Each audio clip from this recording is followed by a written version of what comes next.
Պարոն նախագահ, հիմա ճիշտ ժամանակն է քննարկելու ոչ միայն ժողովրդավարության վրա եղած ճնշումները, այլև հաստատությունների ունակությունը ձևավորելու իրական արդյունքներ արագ փոփոխվող եւ հակամարտությունների հակված աշխարհում։ Եվրոպական քաղաքական համայնքի գործարկումից ի վեր գլոբալ իրավիճակը դարձել է ավելի լարված եւ վեվերացված։ Կայուն խաղաղության եւ մեծացող բարեկեցության փոխարեն մենք ականատես ենք լինում ռիսկերի, բախումների եւ աշխարհաքաղաքական ցնցումների բազմապատկման։ Աշխարհն ավելի խաղաղ չէ եւ շատ վայրերում նույնիսկ բարեկամությունն է քաղաքականապես բարդացել։ Սա արտահայտում է ավելի մեծ մտահոգություն։ Հաստատությունները դժվարանում են կառավարել բարդությունները, աջակցել անցումային փուլերին եւ ամենակարևորը կանխել պառակտումն ու հակամարտությունները։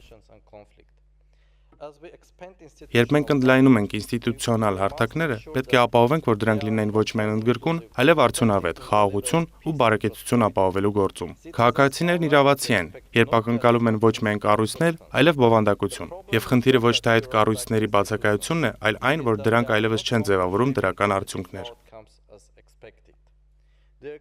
Հարգելի գործընկերներ, քննարկվող համագործակցությունից բխում է մի շարք առանցքային ակնկալիքներ։ Առաջին, Եվրոպայի խորհրդի ամենաթանկ ձեռքբերումն է մարդու իրավունքների պաշտպանության համաեվրոպական կոնվենցիոնալ համակարգը։ Այս համակարգի սկսված քայքայումը պետք է կանգնեցվի, իսկ դրա պահպանումը դառնա ռազմավարական առաքելություն։ Երկրորդ, էական է, որ այս համագործակցությունը նպաստի մայրցամաքում հաջող ավտորիտար միտումների հակադարձմանը։ Ընտրությունը հստակ է, կամ դառնալ սկզբունքային եւ վճռական հարթակ այս միտմանը դիմակայելու հարցում կամ շարունակել ցավալի փոխզիջումները, որոնք միայն թուլացնում են ժողովրդավարական աշխարհը։ Երրորդ, այս համագործակցությունն առաջարկում է անկեղծ երկխոսության եզակի եւ ժամանակին համահունչ ձևաչափ հավասարների միջև անկախ Եվրամիության անդամակցության կարգավիճակից։ Այս ընդգրկուն միջավայրը հնարավորություն է տալիս իմաստալից մասնակցության եւ փոխադարձ ճանաչման համար։ Նման երկխոսությունը կարող է Եվրամիության անդամակցության տեխնացուներին մոտեցնել իրենց նպատակին, իսկ մյուսների համար խթանել եվրոպական երազանքի ավելի իրատեսական պատկերացումը, համագործակցության, համերաշխության եւ ընդհանուր արժեքների հիման վրա։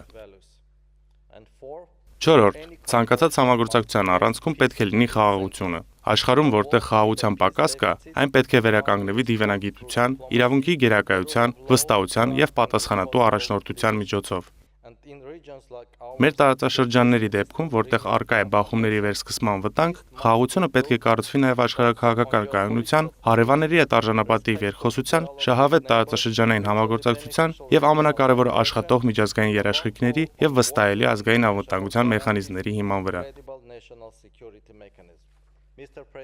Պարոն նախագահ, կա պատմական անհրաժեշտություն շարունակելու մնալ խաղաղության ճարտարապետներ։